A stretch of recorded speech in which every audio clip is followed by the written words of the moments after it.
Hello guys, আমি আবার নতুন রান্না নিয়ে আমার চ্যানেলে হাজির হয়ে গেছি। রান্নাটা কিন্তু নতুন নয়, রান্নাটা পুরানোই। বুঝতেই পাচ্ছেন, এটা হচ্ছে পুঁই গাছ, পুঁই গাছে পুঁই মিটুলি হয়েছে।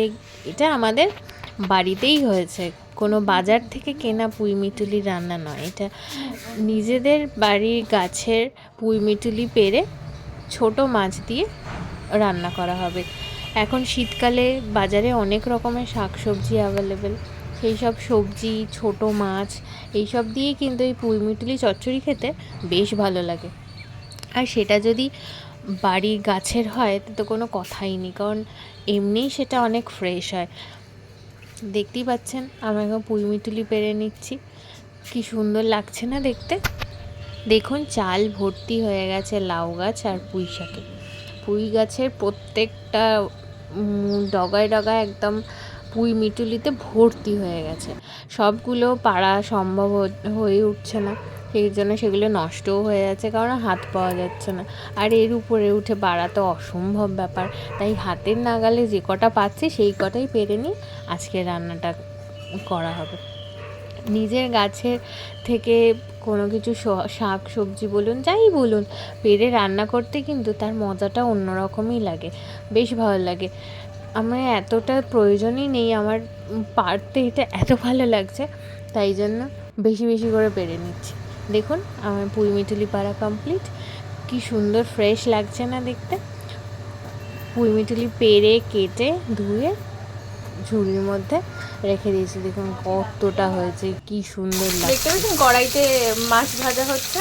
এটা কি মাছ বলুন তো? আমিও জানতাম না, এটা গাংমোরলা। আর আমরা নর্মালি পুঁই মিটুলি চিংড়ি মাছ দিয়েই রান্না করতাম, কিন্তু এর আগে একবার গাংমোরলা দিয়ে পুঁই মিটুলি রান্না করেছিল মা, অসাধারণ হয়েছিল। তাই জন্য সেকেন্ড টাইম আবার ট্রাই করছি আর আপনাদের সাথে সেটা শেয়ার করছি। তো আপনারা একবার বাড়িতে অবশ্যই ট্রাই করে দেখবেন গাংমোরলা দিয়ে পুঁই মিটুলি। মাছ ভাজা হয়ে গেছে, মাছ তুলে নেওয়া হচ্ছে। এরপরে আমরা চলে যাব মেন রান্নাতে। কড়াইতে আর একটু তেল দিয়ে আমরা শুকনো লঙ্কা দিয়ে দিলাম ফোড়নের জন্য। তারপরে দেবো 5 ফোড়ন। ফোড়নটা ভাজা ভাজা হয়ে গেলে এরপরে আমরা দিয়ে দেবো সবজি। যে যে সবজি খেতে পছন্দ করেন সেইগুলো আপনারা অ্যাড করতে পারেন। আমি এখানে দিয়েছি কুমড়ো, বেগুন, আলু, মূলো, এইগুলোই। আর যদি আপনাদের আরও কিছু এক্সট্রা অ্যাড করার হয় আপনারা সেটা অবশ্যই করতে পারেন।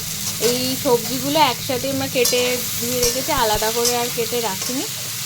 এবার এগুলোকে ভালো করে ভেজে নেওয়া হবে। ও সবজিগুলো ভাজার সময় একটুখানি হলুদ আর নুন অ্যাড করতে হবে। সবজিগুলো ভাজা হয়ে গেছে, এরপরে আমরা অ্যাড করব আদা। আদাটা নেড়ে চেড়ে একটুখানি ভেজে নেবো যাতে আদার কাঁচা গন্ধটা চলে যায়। তারপরে আবার অ্যাড করব হলুদ, মানে গুঁড়ো হলুদ।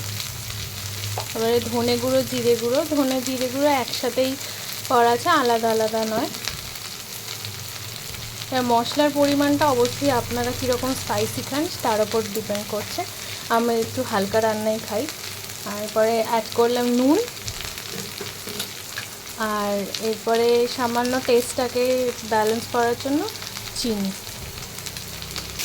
সব মশলাগুলো অ্যাড করার পর একটুখানি জল দিয়ে দিলাম যাতে মশলাগুলো কড়াইতে লেগে না যায়। আর কয়েকটা কাঁচা লঙ্কাও অ্যাড করা হয়েছে, ঝালটা আপনাদের টেস্ট অনুযায়ী। এরপরে সেই আমাদের গাছের পুঁই মিটুলিগুলোকে অ্যাড করা হলো। পুঁই মিটুলি নিজেদের চাষ করা, সেটার টেস্টই আলাদা। যেমনই হোক না কেন তার টেস্ট এমনিই দ্বিগুণ হয়ে যায়। দেখুন কত সুন্দর লাগছে না, একদম ফ্রেশ, পুরো গাছ থেকে তুলেই রান্না করা। এটা মজাটাই অন্যরকম লাগে। কালারটাকে একটুখানি ব্যালেন্স করার জন্য কাশ্মীরি লঙ্কার গুঁড়ো অ্যাড করা হলো। দেখুন কত সুন্দর লাগছে না দেখতে। বাজার থেকে কিনে আনলে কিন্তু এতটা ফ্রেশ একদমই থাকে না।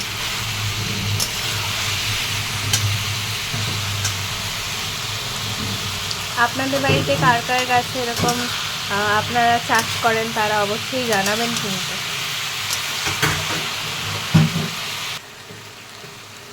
এখনও আমরা আর কোনো জল অ্যাড করিনি, শাক থেকে তো নর্মালি জল বের হয়, সেই জন্য আর কোনো এক্সট্রা জল আপাতত অ্যাড করিনি।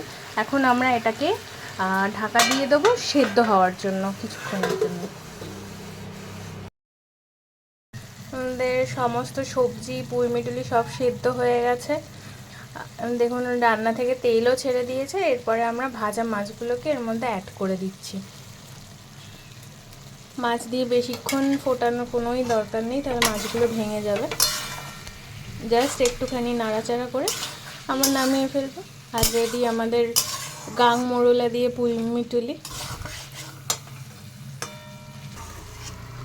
এই যে আমাদের পুঁইমিটুলি একদম রেডি। এরপর গরম গরম ভাতের সাথে এই গাং মোরলা দিয়ে পুঁইমিটুলি চচ্চড়ি অসাধারণ। আপনারা কিন্তু এখানে গাং মোরলার জায়গায় অন্য যে কোনো ছোটো মাছই ইউজ করতে পারেন। আর শীতকালে বাজারে এখন অনেক ছোট মাছ অ্যাভেলেবেল থাকে, তাই আপনারা যে কোনো ছোট মাছ দিয়েই কিন্তু পুঁইমিটুলির এই চচ্চড়িটা ট্রাই করে দেখতে পারবেন। সব কটাতেই কিন্তু টেস্টটা ভালো হবে। বাড়িতে প্রত্যেকেই এটা ট্রাই করবেন, আর অবশ্যই আমাকে কমেন্ট করে জানাবেন যে কেমন লাগলো আপনাদের। আর কারা কারা আপনারা বাড়িতে এরকম ছোটোখাটো চাষ মানে শখে চাষ করেন সেটাও কিন্তু জানাতে ভুলবেন না। Thank you.